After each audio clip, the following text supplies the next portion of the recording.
I think the key thing that we're doing with someone who's coming to retire is that the ideal time to properly plan for retirement is not the day you're retiring. It's actually, frankly, the 5 years prior. You want to make sure that if you're going to use these kind of techniques, whether it's cash buffer, bond ladder, annuities, whether it's consider equity release later in life, you want to have it so that it's kind of featured into a plan. What I would say to the individuals who are at that point is that the non-negotiable for me is a really robust financial plan. And I know that's kind of the thing that I constantly go back to.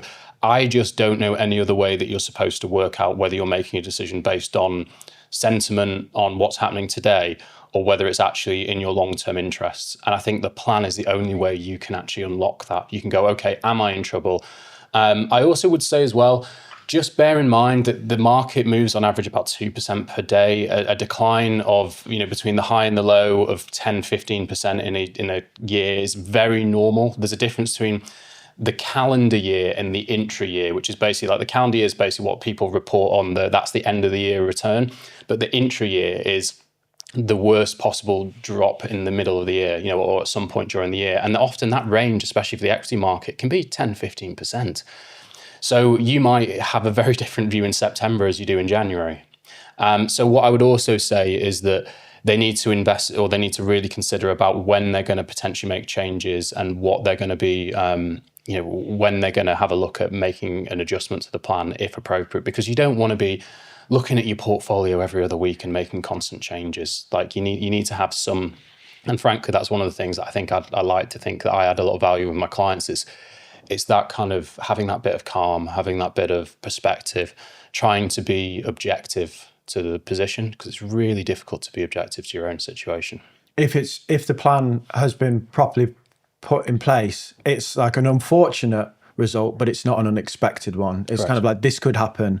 I had a question the other day in this Q&A video I did where they were like, I understand your point around building a cash buffer, but what do I do if I'm building the buffer and the market starts crashing? And it's like, they've started a bit late there. Yes. They should have been building the buffer 5-10 years before. Yeah. So at the point they come to draw down, it's there. So at what age or how many years before would the retirement planning start, do you think?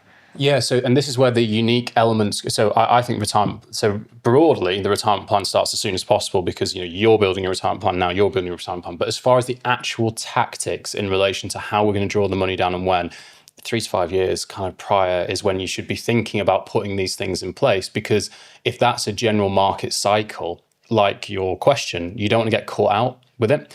Now, there is real nuance here, because what tends to happen when I'm dealing with clients is that there's lots of kind of adjustments here where 3 to 5 years out, it's unlikely you're going to know the exact day you're going to retire. It's unlikely that you might have even thought, actually, I might actually just reduce hours. I might do all these things make a big difference, because they can have a big impact on actually how much capital you're going to need to draw down on the portfolio. So if you're doing this yourself and you don't have a plan, just think about, okay, how am I going to approach this problem, this sequence risk problem? And then the longer you can give yourself to consider it in advance, the better. Because then, if you're coming at it, if you're, I'm going to retire at 60, by hook or by crook, and that's my set day, and you don't really plan around that, you might get there and go, it's not realistic. Whereas if 5 years before you go, I want to retire in the next few years, you go, I'll wait another year because the market's had a bad year, or I'll go part-time, and these things extend out the life of the portfolio significantly. Oh, it makes a huge difference. I was having this conversation with a client yesterday, 1 year difference in them retiring. They were trying to bring it forward in that instance. I was like, this makes a really big difference, because they're a high earner, and we went from an extra year of compounded return, next year of really solid contributions to drawing down on the portfolio. Difference is massive. Yeah, it made a really big difference. So yeah, these things are worth considering. It's all flexibility, isn't it? It's just this ability to adjust your plan and this constantly moving target throughout the whole process. And I think the thing that's great about this podcast and about the fact that, it's Tremaine. This guy. This guy. Yeah, I had to do it for you because you didn't. Yeah. No, the thing is that, we're in a position where you can get such great information now. The challenge is you're going to have to deal with your own money, but it's a really empowering thing if you think about it that way. I think retirement planning is going to fundamentally change for the next couple of generations for sure.